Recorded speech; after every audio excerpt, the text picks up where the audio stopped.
Espérate ti que agora nos veñeron descubrir a pólvora. Mira, toda a vida defendendo o uso do bidé e cansada de que me dixeran ai, o bidé, no, que ocupa espacio, ai, o bidé de xente porca. E eu dicía, pero vamos a ver como vai ser de xente porca unha cousa que serve para lavarse, bueno.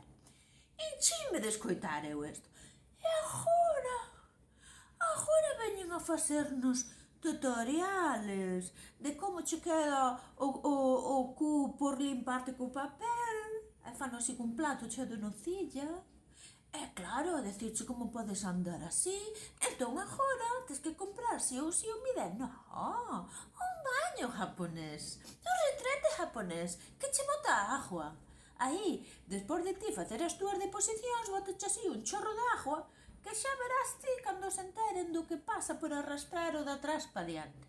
Xa verás ti, porque ademais era tan inteligente a persona que o estaba vendendo que vin hoxe, pero vi moitos, o de hoxe, que explicaba que, bueno, con ese churro a presión, eso queda chiniquelado, despois cun cachito de papel así, xa limpaba o cu.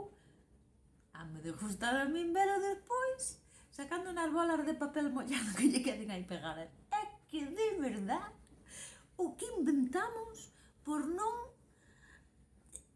aceptar que ese problema xa tiña solución hai moito. É unha solución moi xeitosa. Bueno, ala, que vaya ben, que boa falta fai. Vida, vida.